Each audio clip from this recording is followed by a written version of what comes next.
Bismillahirrahmanirrahim. Terus niki napa? Gaya bahsul masail mawon. Terus masalah tolak itu wilayahnya Zaud. Nah, pengganti tolak itu khulu, kalau di Indonesia itu rafa. Jadi kalau yang komplain itu perempuan, misalnya yang lanang, yang lelaki itu mengecewakan, kalau pun pesan tentang Mas Edi bahwa musyawarah yang di ngomong itu Mas Pati Kidul. Nah, wilayah Pati Kidul ini diusahakan bahsul masail sing jadi solusi. Kalau nanti di Mangkel Wong Pati, didaman di saiki ini. Ini cerita di Mangkel Wong Pati, tapi ya orang sampean jelas. Tanggamu yang jelas. Nanti yang Pati soal tengen kulon itu jam 5:04 mesurup gak wae setan dorong Jawa Sandiolo. Kalau kan kiai nak mesurup itu semua tasbih yang pangeran dah. Soan itu dia ganteng dia ganteng lah. Mungkin kata ganteng mereka enggak nak elek pegatan kan wajar sehingga cerita nggak bayar tanglet. Terus kalau ada orang bilang las anti lasti bisa jadi bahasa Jawa lah, itu seorang bujuku itu tolak ndak. Kamu sudah ndak istri saya, itu tolak ndak. Nah, terus kalau kan, makanya ini kan sering terjadi, misalnya lelaki marah, itu serah bujuku. Sama dia orang percaya, aku nggak bahas masalahnya, ya Allah ini bebas ya. Kalau harus takut, yang ngalamin itu sinten, yang ngalamin itu siapa? Sama kenal orangnya, kenal terus. Telepon, tak omongannya om, mau betul usah. Kamu beberapa kali bilang betul usah. Akhirnya kalau ngamuk. Sama mulai wae. Ini surup-surup wae setan namanya. Dalam itu betul Quran, maksudnya mesti mandi. Sama mulai wae untuk ngamuk om. Dengan cerita dia pulang suatu saat tanya lagi. Lalu saya tetap jawabnya gitu. Orangnya siapa? Tak teleponnya. Nah maksud gue nak sampai jadi fakir betul. Nelpon ini penting karena lasti bisa jadi itu kinayatut tolak. Maka kita bisa menjawab itu waqa'at tolak amla itu nunggu konfirmasi sama ya lafidut tolak tadi yang melapatkan tolak tadi. Tapi dia tidak mau nelpon, padahal mau tidak mau menjawab jawaban itu terserah apa yang melapatkan tadi. Ternyata suatu saat dia itu ngaku kalau itu dia. Aku sempat mangkel ini sepurane tenan, oh dasar orang Pati. Sajane keliru. Kayak mesti orang Pati ngono. Maksudnya lu yang bulat ya akeh, maksudnya. Bulat ya akeh iku ya akeh. Aku sing ra bulat ya nggih kathah lah. Sing gitu ya rembang ya doa ini bab-babnya. Nah kalau itu semuanya kiai terjawab itu mamang. Singkat cerita tak cari-cari lagi. Ini kita termasuk barokah kitab I'anatul Talibin yang sampai jaluk sanad ya gampang sekali karena misalnya ma'ruf lah. Mas Edi kalau ini Mas Rozak ini ngirian sendirian ya nyupiri lami ya kabeh muridnya Mbah Mun, sebagian besar kita muridnya Mbah Mun. Mbah Mun yang paling gampang ya nanti ngaos Mbah Zubair paling ma'ruf itu diantaranya ngaos Mbah Fakih Mas Kumambang. Nah di Fakih ini dulu Rian bareng-bareng Mbah Hashim ngaos teng Mbah Mahfud Pundi Termas teng Mekah ngaos ya. Islam Mbah Mahfud Termas niku beliau umur 15 tahun niku ngaos kalian Sayyid Abu Bakar Sato. Jadi yulazimuhu muddata khamsata asyara sanatan. Terus umur 15 tahun kila ngantos 20 tahun wa kila ngantos 29 tahun. Hasilnya ngaos lami sekali. Sing disepakati ke 10 tahun nih. 10 tahun sampai alim. Jadi nak 10 tahun sampai goblok itu ada orang efek tambah goblok ini 10 tahun sampai alim. Nah Mbah Mahfud niki orang yang mulazamah sama Sayyid Abu Bakar Sato. Terus misalnya berarti kulo Mas Edi sedanten lah, jenengan sedanten ya Mbah Mun, Mbah Zubair, Ki Fadeh, Mbah Mahfud, saya Abi Bakar Noah Sato. Jadi jenengan itu tokoh Sabiah. Sampai nganggep Edi itu guru yang gak menguntungkan. Tapi menguntungkan aku ya, mereka ada salah, ada kena kehilangan 1 juta loh. Ada dulu melanggarnya 5 juta. Itu nak 5 lembar kan paling 5 lembar sekitar 5 juta. Aduh, berarti gue tenanan gue nak ilmu tak hormati teman. Gue main-main. Gue teman gak boleh 5 juta. Yakin tak ada sampai itu. Lalu nak ngomong, saya ini malaikat ya sembrono. Bodoh ini dosa benar, bodoh ini latihan, dapat dosa. Bodoh ini tenan malah rapat itu, saya benar sebagian. Nanti bodoh ini ramangkel. Iya, bodoh ini Mbah Mun kan ini sebagian. Di bodoh ini ramangkel. Bodoh ini latihan, mangkel tenan kan. Kau arep-arep 1 juta kau ora kasih. Mbah Mun wis ra butuh duit 1 juta. Jadi cara bodoh ini wis gak terasa tenang ae. Mulane bojone sampean nek dijanjeni mantel, muga bahagia niku dijanjeni bakso jebule ra ditukono mantel tenan. Nek bojo kula ora mantel yang jajane kulkas pirang-pirang wae. Ora sida liyane akeh. Nek bojone Edi dijanjeni ra sida, mantel tenan. Nang omanane kok janji tok. Jadi ada bodoh ini uang mapan, mereka gampang nyepu, ke atine legowo. Baru tukaran bagi aja nak kiai mapan, gampang nyepu. Orang mapan tukaran gue kegiatan, wah ribet. Orang mapan kegiatan. Nah, tak terus nama lagi.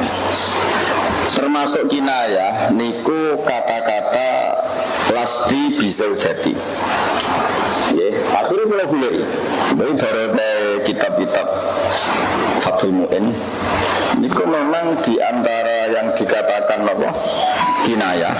Niku adalah kata-kata kamu itu tidak istri saya, itu kinayah. Artinya kinayah kalau dia niat itu tolak, sama lagi ya. Kalau dia itu niat itu tolak, maka yang menjadi tolak. Kalau niat bahwa perilaku kamu itu tidak perilaku seorang istri, maka itu termasuk kinayatut tolak. Nah sehingga ketika tadi cerita orang Padi tadi, tak tanya, lu itu orangnya siapa? Tak teleponnya, maksud saya tak teleponnya dengan tak telepon kan terkonfirmasi niatnya itu apa?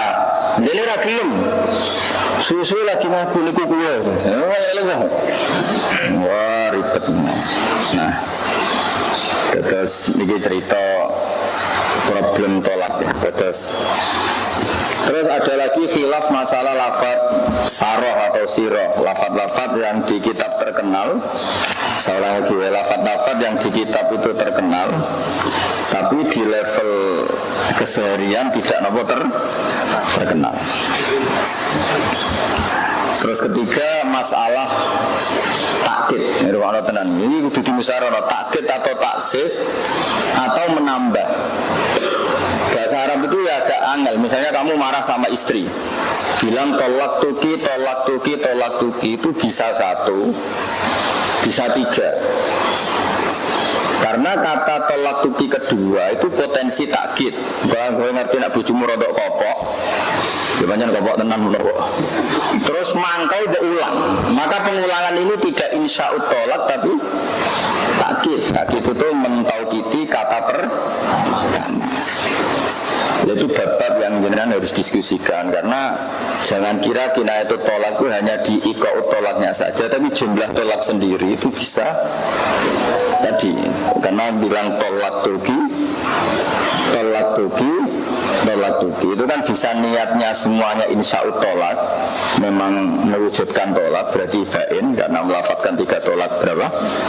3 kali. Tapi bisa saja dia melafadzkan kedua itu mergo tak bojone rapate ngomongno, misalnya kayak muni tolak tuki cek duweanan cek dolanan. Wong goblok tolak tuki wis cek duweanan. Ini kan bisa saja kamu isma mendengarkan dia supaya dengar, atau memang kamu saking mangkele kurang seru tolak pisan pindho ben sing seru itu ben telu. Nah ini bisa juga diperdebatkan. Nah yang terakhir dari sekian yang harus sampai Basul Masail itu masalah khulu atau rafa. Itu problem. Saya punya banyak cerita di Jogja, di kota-kota ya. Semua anakku nakal. Ini cerita LSM ya, saya akan punya banyak kawan LSM. Banyak wong lanang itu sange nakale, nyun sewu tidak sekedar tidak nafakoi. Bahkan si istri yang Afifah tadi, kadang-kadang itu nyun sewu dikon nemoni wong lanang, dikon macam-macam lah. Itu kan menyiksa betul. Makanya babul khul'i itu harus kita buka selebar-lebarnya untuk jenis kasus seperti ini.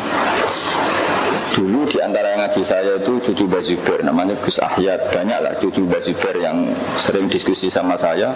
Tak peseni supaya membuka kitabul khul'i seluas-luasnya. Dan supaya hakim, saya juga sering pesan ke hakim agama, supaya di bab-bab seperti ini dipermudah talaknya. Karena kan kasihan kan. Saya juga pernah menangani perempuan yang ingin tobat dari bojone bandar narkoba, yang dia tugasnya disuruh ngedarkan apa? Narkoba. Jadi ini kan masalah-masalah yang dulu fikih itu nggak bayangkan ada orang nakal. Karena kali sampean kan paling banter gak nafakoi. Luwih para menar, para warisane mertua itu kan nakal-nakal ringan lah, masih manusiawi lah. Mungkin rantuk warisan ya sopo, masih ya nakal tapi masih bisa dibela lah. Maksudnya dianggap yang normal lah. Kalau ngelasem mau manggil padi, kalau ngomong gak ada yang wedo itu cara fikih masalah kan. Maksudnya kan hari jalu kawamun alam nisa, tapi jawabnya dibutuhkan Gus. Itu kejahatan khilaf. Khilaf itu khilaf ngakali hukum lah. Dan salah nono gunanya juga kumpulan fatul mu'in ini itu tak politik gitu. Nah, karena kalau gitu kita tidak membuka babul khul'i, karena perempuan ini sudah tidak punya otoritas menceraikan. Jadi saya mohon sama Mas Edi, Mas Weda, semua tadi yang ngaji, Kang Imron, semuanya lah. Perempuan ini kadang tidak punya hak talak. Dan kadang dia korban. Tadi punya lelaki yang sayyul khuluq, ya sayyul khuluq, dan bahkan pada titik sampai sing istri suruh ngedarkan apa?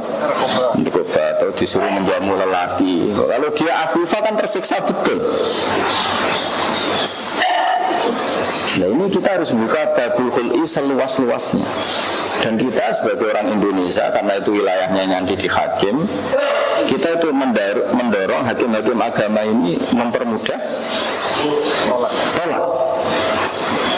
Kan kasihan. Bayangkan kalau itu anak jenengan, putri jenengan punya suami yang enggak bener, dirabekno wong saleh cek bojone wong ora dirabekno. Keterkungkungannya itu bukan ekonomi. Kalau ekonomi dunia sepele lah. Ini urusannya hukum. Itu yang ekstrim. Misalnya yang agak ada ekstrim, ya betul hanya disuruh menjajakan barang atau apa di pasar masih normal. Tapi keluarga di muru'ah, jadi jenis untuk orang awam nggak masalah, tapi untuk jenis di muru'ah itu masalah dari keluarga yang gawil muru'at. Misalnya itu kiai, tangan anak kiai, terus dia wong lanang sing nyun sewu untuk rentene, terus kon nari bang didel ning pasar, itu kan ya sakit. Nah, hal seperti ini saya memang sengaja nih bongkar ya jenengan. Saya itu sinau fikih terbesar, terbanyak dan terbesar paling dahsyat itu bab khulu di MUN. Saya sering musyawarah sama Besofur, sama putra-putranya Mbah Mun sampai era cucu-cucu Mbah Zubair yang lain. Karena bab khulu ini setelah hak perempuan tadi itu harus kita jaga, itu memang kasihan tadi. Ya jadi saya mohon nanti di beberapa basul masail yang ringan saja lah, yang di pati itu bab khulu itu diperluas. Karena bandingannya gini, saya punya kitab fiqhun nikah namanya. Itu mengadopsi macam-macam. Alasannya jika nikah itu bandingannya sifah, maka kita harus membuka pintu seluas-luasnya meskipun tahu dhaif untuk membuka pintu nikah. Kalau bandingannya sifah, bandingannya zina. Tapi kalau melihat kaidah yuhtatu fil abdo malah yuhtatu fil ghairiha, kalau urusan menghalalkan yang satu itu harus ikhtiyat ikhtiyatnya.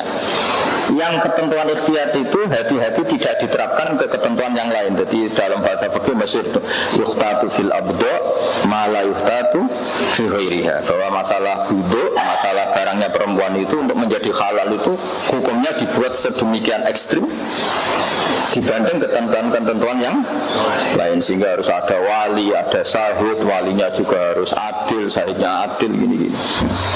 Tapi itu memakan dua masalah. Cara bahasa enggak itu besok bermata dua. Kalau terlalu syarat ini ketat, jangan-jangan malah tak terpenuhi. Kalau tidak terpenuhi nanti dagangnya tidak sah.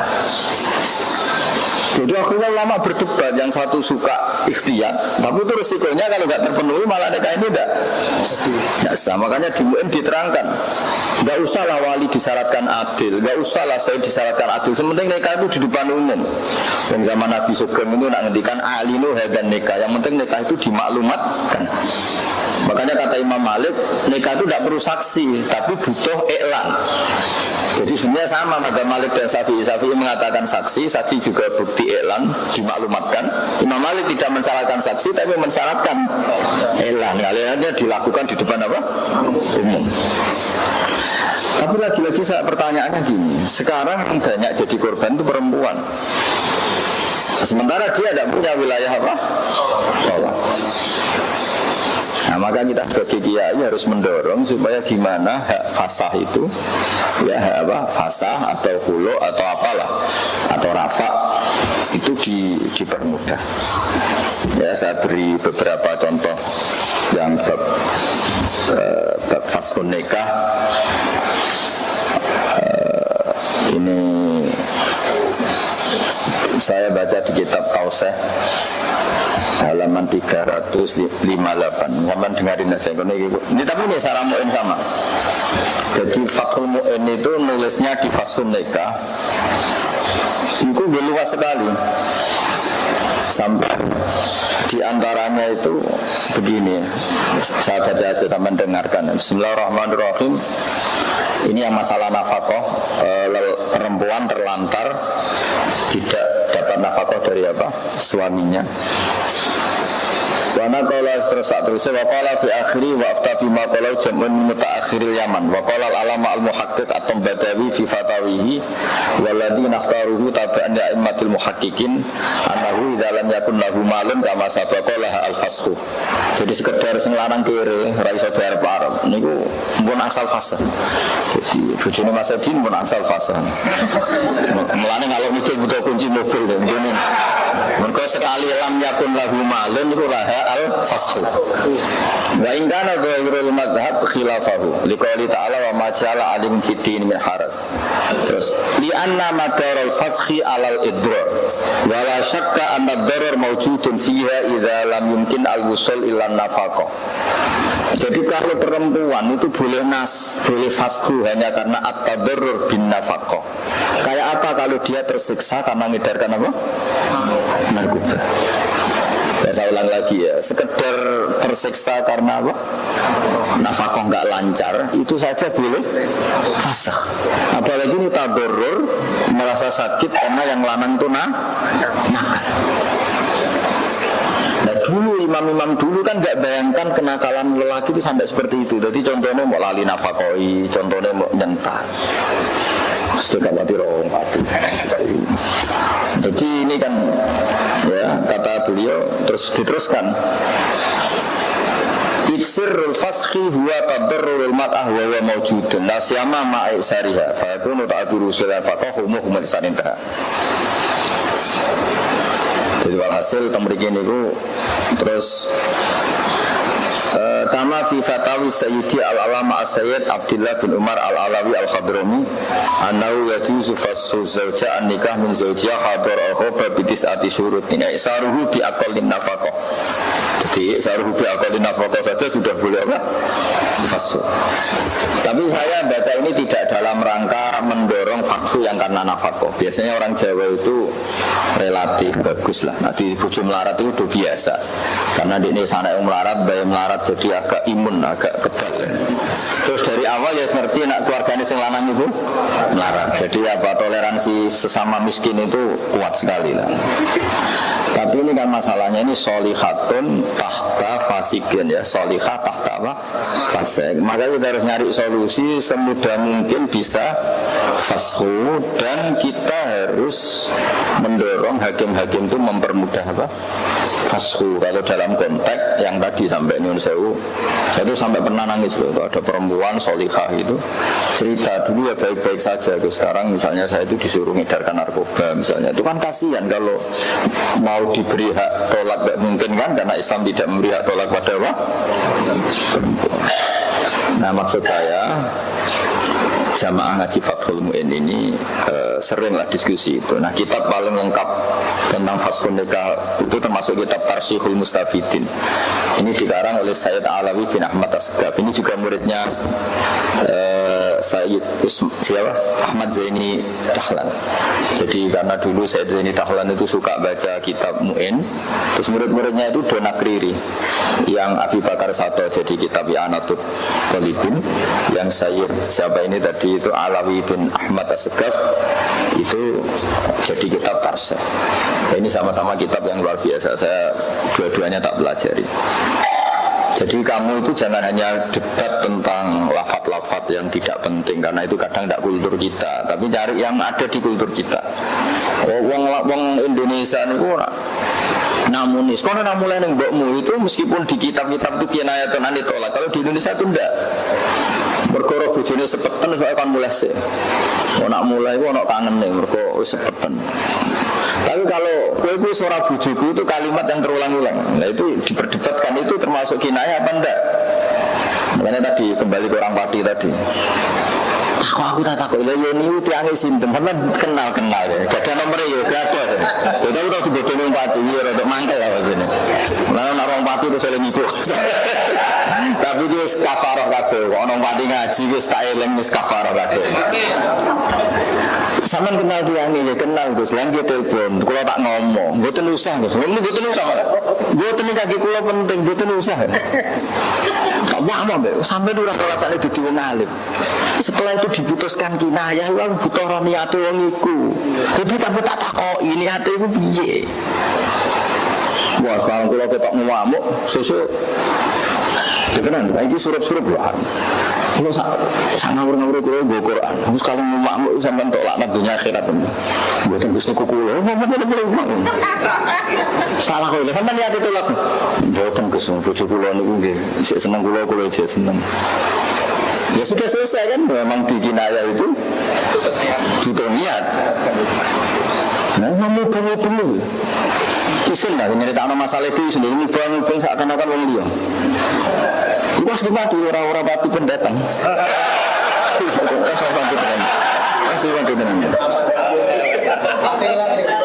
Pati baru. Kriminal. Ya jadi saya mohon lah itu apa lafaz-lafaz yang kinayah itu. Jadi kalau apa bab fashu itu ada nanti di Mu'in, ya ada kitabul fashi, tapi cari di sarah-sarah. Itu nanti kita bisa pakai mafhum aulawiyah. Aulawiyah itu jika boleh fashu hanya untuk urusan nafkah dan itu amrun dunyawiyun, hanya urusan apa? Dunya, apalagi urusan yang jauh sampai kon ngelayani lelaki atau kon jual apa? Narkoba. Ngelayani itu tidak harus sampai zina loh. Tapi orang-orang fasik itu kan nemen kan. Misalnya istrinya disuruh ngedarkan narkoba bersama lelaki lain yang notabene juga preman. Kan gak kebayang perjalanan malam 2 hari 3 hari misalnya ngedarkan narkoba dengan lelaki yang tidak mahram, dan itu orang fasik lagi kayak apa perasaan si Afifah ini perempuan yang terhormat itu kan gak kebayang kan. Tapi kalau di hukum modern di Mu'in Sewu dikon jadi pramugari terus di tempat-tempat yang secara umum itu orang masih yakin itu terhormat kan, masih kita tidak selonggar itu nggak memberi apa asal, karena di pesawat itu perempuan juga apa banyak, terus punya kultur apa itu menghormati hak-hak perempuan, karena orang modern juga itu kan relatif baik lah, terus bawaannya juga selalu di depan umum karena komunitas. Kalau ngidar sama narkoba kan bawaannya kan sendiri, masa ngidar narkoba berani tampil. Bayangkan kalau itu hadihil afifah, paham ya? Pergi kemana-mana dengan menjauh lelaki beriman yang tidak mahramnya, tidak suami. Kemudian kamu tidak memberi hak nafkah, pas. Nah, saya terus